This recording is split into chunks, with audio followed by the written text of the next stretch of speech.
नमस्कार, ज्योतिष किचन मध्ये तुमच्या सगळ्यांचे स्वागत आहे। आज आपण बघणार आहोत ज्वारीच्या पिठाची थालीपीठ।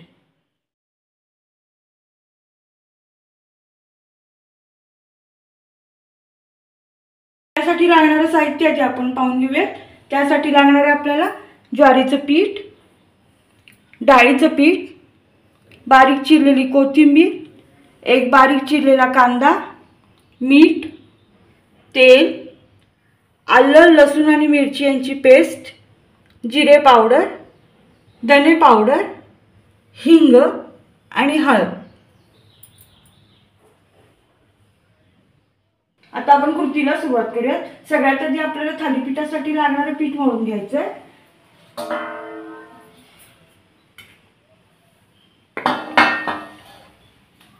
आता यात मी हा कप घेतला, या कपाने हे पीठ मोजून घेणार आहे।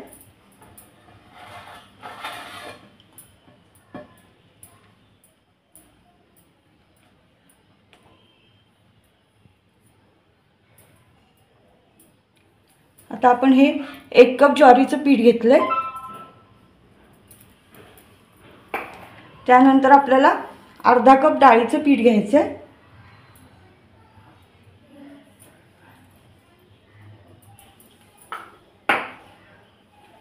आता आपल्याला घालून घ्यायचंय 2 टेबलस्पून आलं लसूण आणि मिरची यांची पेस्ट,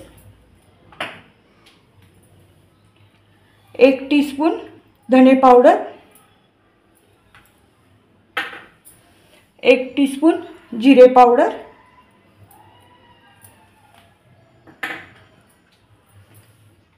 अर्धा टीस्पून हिंग, अर्धा टीस्पून हळद,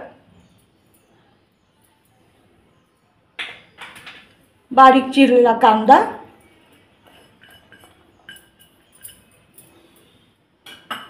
बारीक चिरलेली कोथिंबीर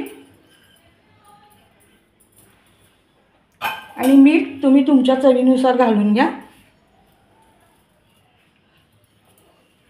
आता हे सगळं आपल्याला आधी हाताने एकत्र करून घ्यायचं। आता आपलं हे सगळं छान एकत्र करून झालंय। आता आपण यात थोडं थोडं पाणी घालून हे पीठ मळून घ्यायचं।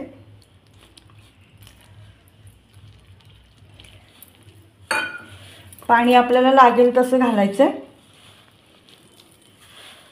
आता आपलं हे पीठ मळून तयार आहे। आता आपल्याला थालीपीठ बनवायला घ्यायचंय, पण त्याआधी आपण गॅसवर पॅन गरम करायला ठेवूया।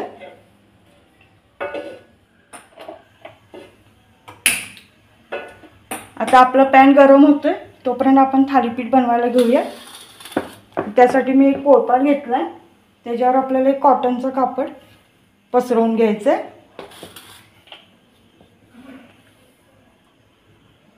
आता या पिठाचा आपल्याला एक गोळा बनवून घ्यायचा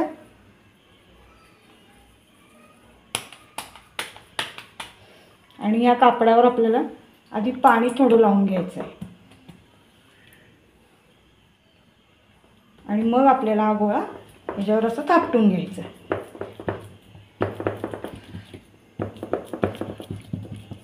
आपलं हे थालीपीठ थापटून झालंय आणि आपला पॅन ही गरम झालाय। आता हे थालीपीठ आपल्याला या पॅन मध्ये टाकायचं आहे। त्याच्यावरून आपल्याला थोडंसं पाणी सोडून घ्यायचं, म्हणजे ते कापडाला चिकटणार नाही। आणि नंतर आपल्याला या शेजावर बोटं मारून घ्यायचे आणि आता आपल्याला याच्यावर थोडंसं तेल सोडायचं आहे।